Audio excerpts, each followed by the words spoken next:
Welcome to the show. After an NBL weekend that saw the zero-fee Southland Sharks have a mixed bag of results, starting with a solid win over the Jets, but couldn't back it up in Dunedin, but they did mount a stirring comeback to get close.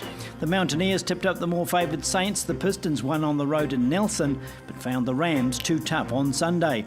The Canterbury side finding form late in the season. The Hawks, meanwhile, go charging on unabated. All-round good performance. Kevin Braswell, 27 points this time around. Yeah, he's been carrying a lot of the load lately. He had to work for, teams are going to focus in on him, but I thought the other guys around him did a pretty good job. I thought we started a bit, slow out of the blocks. Just the tempo and the pace of everything, we just looked a bit sluggish, but we found our rhythm and got a good pace in the second half, and that's what helped us get the win. We knew we were in for a tough fight tonight, and I'm just proud that the guys got through. We got through a little bit of adversity, a little bit of foul trouble with some of our big guys especially.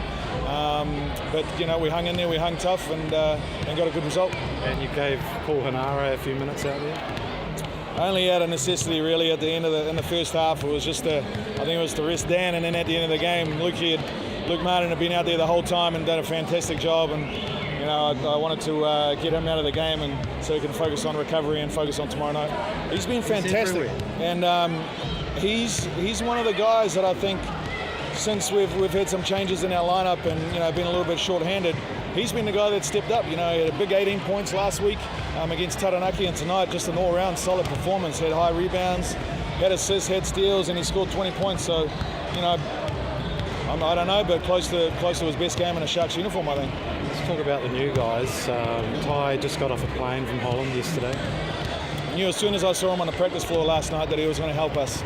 Going to be a great addition. Just a really smart player, really good fundamentals, and I think he's only going to get better and better once the leagues get under him. How did you find him? Just through his agent.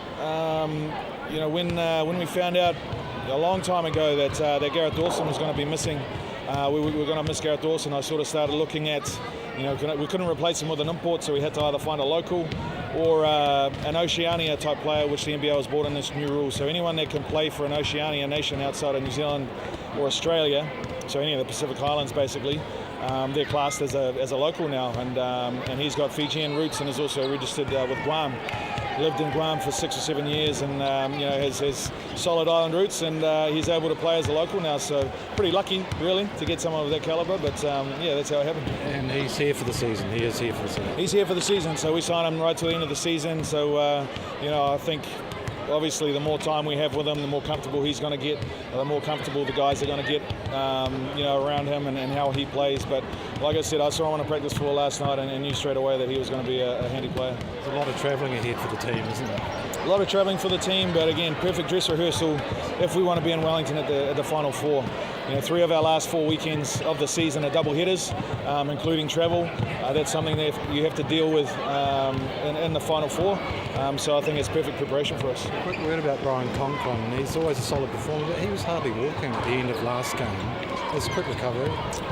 If you look close enough, he's probably travelling at about 60%. And for a guy, I love the guy for his toughness. He was really battling with that ankle injury and struggling offensively. But for him to come up with 15 great rebounds tonight, it's just a testament to his toughness. And it's going to take him probably a couple of weeks to get his legs back underneath him. But we've got time for that to happen. And if we can keep winning along the way, I'll be happy with it. You want to cement that number 2 place on the table?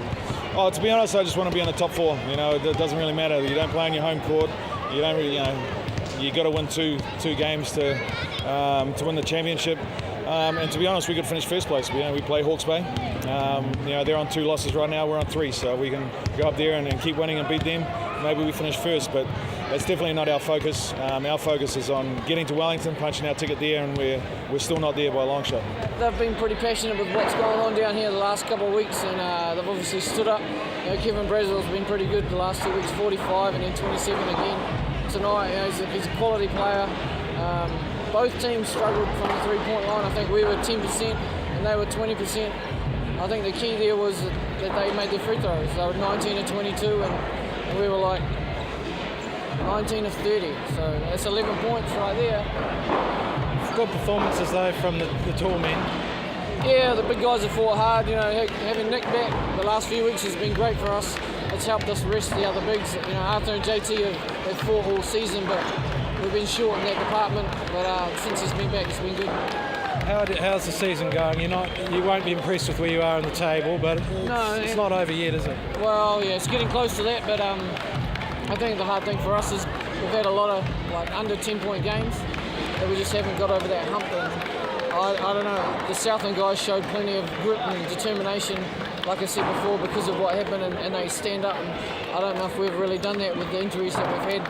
We needed to really step up and perform individually. And Hawks for you next? Yeah, Hawks. It's a pretty good matchup for us. You know, we beat them in the pre-season. They beat us in the first game very narrowly. They've obviously been playing very well. We haven't. Yeah, it should be a good game. Just arrived in the city yesterday. What are your thoughts of the setup? Mate, this is wicked down here. You know, this is why people want to play basketball. This is why we all do it. It's as loud as, the atmosphere is awesome, the way they look after the players is wicked. It's good to play down here. It's awesome. What have you been doing up to this week when you got the call? Have you had much basketball? No. I went for a run on Wednesday, and that's it. So nothing this season so far? No, I've been coaching for the last 2.5 years. Women's league. You know, I coach at high school level. And little kids still keep fit, but not game fit. Not like this. I'm dying. What did you think of tonight's Sharks performance? As a team, we still, I don't know, I'm new to it all, but there's little things that they need to get better at. I thought we did an awesome job containing their big dudes on our boards, so we did all right. But other than that, they're good to play with. Okay. And you and Paul Hanare go way back? Yeah, but too far back. We started at under 14s, 12 years old. I've known them since then. Well, so the brains trust now with the Sharks will be huge, really, with the experience of Braswell, yourself, and Paul Hanare. I'd like to think that, but I wouldn't say that myself. What's your commitment here? Are you on a game-by-game basis? Yeah, whatever Paulie wants me to do, I'll help out, I'll do it. What are your thoughts of the crowd? The crowd? Mate, these fellas are awesome. They're still here, look at them all. It's wicked, it's awesome down here. Loud as, that's what you want. You want the backing of the crowd. You want to play in front of people like this. Packed house, it's awesome. Had a long day, a 33-hour travel day. Got here yesterday, practiced, and played tonight. I wouldn't say I played well, but we won. So, who were you with in Holland? I played for a team in Den Bosch. It was the Eiffel Towers. Now they switched their name to the SBM Shooters. How do you rate the competition, the competitiveness alongside this competition? I think it's very similar. This game here is a little freer. You know, it's a lot less structured, you know, than the European game. But the level of competition is definitely up there. It's very early days, but what do you think of the team set up here in the field?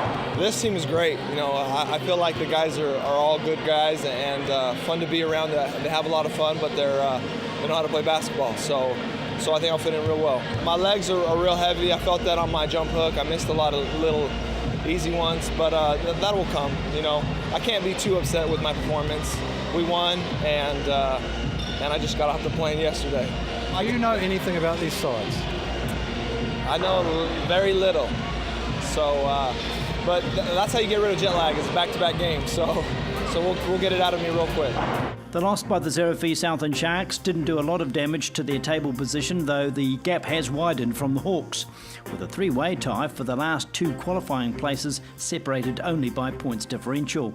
The Nuggets keep in touch thanks to back-to-back wins over their neighbours, and the Rangers' run has stalled, with the Rams remaining the anchor, but on recent form, unlikely to stay there.